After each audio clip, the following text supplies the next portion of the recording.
Setelah dilantik di gedung DPR MPR RI, Presiden Prabowo Subianto langsung diarak menuju Istana Merdeka Jakarta. Di tengah arak-arakan menuju istana, Presiden Prabowo juga menyempatkan menyapa warga. Warga antusias menyambut Presiden baru dan berharap Indonesia semakin maju dan sejahtera. Saya, Prabowo Subianto, dan Saudara Gibran Rakabuming Raka telah mengucapkan sumpah untuk mempertahankan Undang-Undang Dasar kita. Kami akan mengutamakan kepentingan bangsa Indonesia, kepentingan rakyat Indonesia di atas segala kepentingan. Prabowo Subianto dan Gibran Rakabuming Raka telah dilantik menjadi Presiden dan Wakil Presiden Republik Indonesia. Usai dilantik menjadi Presiden ke-8 RI, Prabowo menyampaikan pidato pertamanya. Prabowo menyatakan siap bekerja keras untuk mensejahterakan rakyat. Kami siap melanjutkan estafet kepemimpinan. Kita siap bekerja keras menuju Indonesia Emas, menjadi bangsa yang kuat, merdeka, berdaulat, adil dan makmur. Kita tidak mau mengganggu siapapun, kita tidak mau mengganggu bangsa lain, tapi kita juga tidak akan mengizinkan bangsa manapun untuk mengganggu kita. Saat perjalanan menuju istana, Presiden Prabowo langsung menyapa warga di sepanjang jalan menuju Istana Merdeka. Dalam beberapa kesempatan, kendaraan mau berjalan perlahan dan Prabowo menyapa warga. Sejumlah warga yang ikut menyapa Presiden Prabowo berharap kepemimpinan Presiden ke-8 bisa membawa Indonesia lebih baik.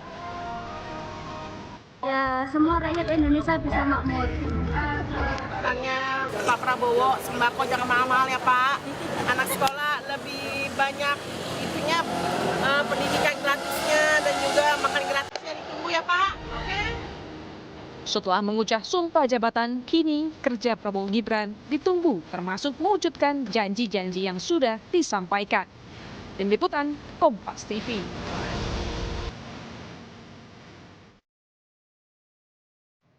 Mantan Menko PMK Muhadjir Effendi menyerahkan jabatan kepada Menko PMK Pratikno yang baru dilantik Presiden Prabowo Subianto. Kemenko Bidang Pembangunan Manusia dan Kebudayaan PMK menggelar upacara serah terima jabatan Menko PMK siang ini.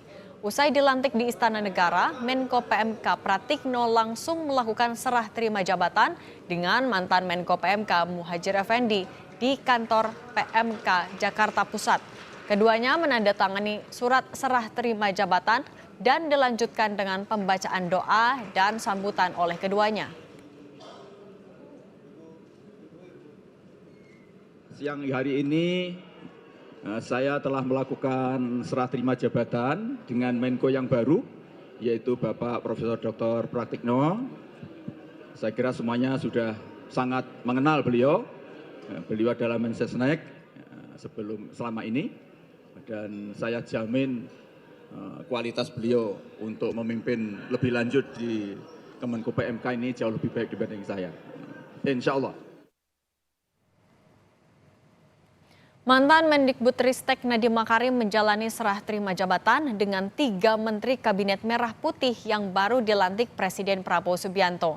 Nadiem menjalani sertijab dengan 3 menteri karena Prabowo memecah Kemendikbudristek menjadi 3 kementerian. 3 menteri yang menjalani sertijab dengan Nadiem adalah Menteri Pendidikan Dasar dan Menengah Abdul Mukti, Menteri Pendidikan Tinggi, Sains dan Teknologi Satrio Sumantri Brojonegoro, dan Menteri Kebudayaan Fadlizon. Semuanya menandatangani acara sertijab dan diakhiri prosesi foto bersama 3 menteri baru antara Nadiem Makarim, Abdul Mukti, Fadlizon, dan Satrio Sumantri Brojonegoro.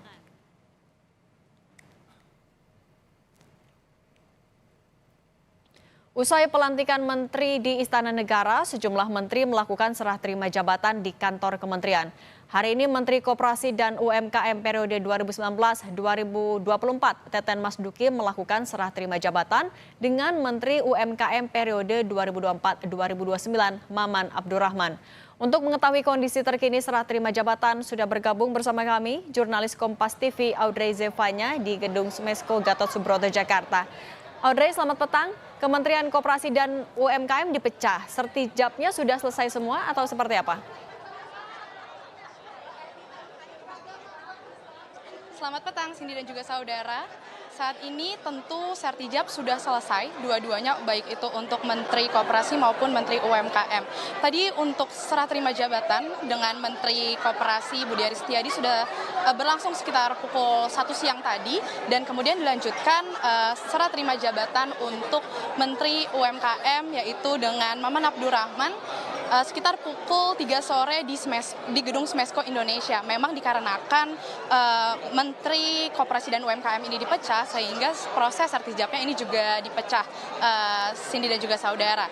Dan kalau misalnya Anda lihat di belakang saya saat ini, meskipun acara sertijab sudah selesai, tapi masih banyak tamu undangan yang menyalami Menteri UMKM kita yang baru, Maman Abdurrahman, masih proses bersalam-salaman, kemudian juga foto bersama, dan juga masih banyak tamu undangan yang makan siang begitu di sini untuk sama-sama menyambut Menteri UMKM yang baru. Dan tadi kalau misalnya kita melihat Maman Abdurrahman ini sempat mengatakan untuk program 100 hari kerja ke depannya, ia mengatakan bahwa saat ini dia akan memastikan proses transisi berjalan dengan mulus dan lancar begitu, karena dikarenakan ada perpecahan di antara Menteri Koperasi dan UMKM, sehingga perubahan struktur organisasinya ini juga berubah. Sehingga hal ini dulu yang masih akan dipastikan oleh Maman sebagai Menteri UMKM yang baru, agar struktur organisasi yang baru ini juga dapat berjalan dengan mulus dan lancar. Namun Maman di sini juga menegaskan bahwa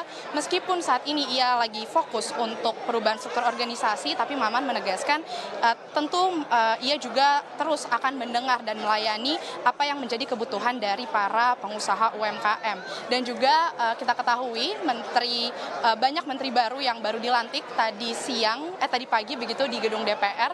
Tadi Maman juga mengatakan ada pesan dari Presiden RI 2024-2029 Prabowo Subianto yang memberikan pesan untuk Maman, di mana kita sama-sama ketahui bahwa Presiden kita Prabowo Subianto ini memiliki target optimis untuk pertumbuhan ekonomi hingga 8%. Dan tadi Maman mengatakan sektor UMKM ini merupakan salah satu faktor pendukung yang bisa melancarkan apa yang menjadi harapan atau target optimis dari Presiden Prabowo Subianto.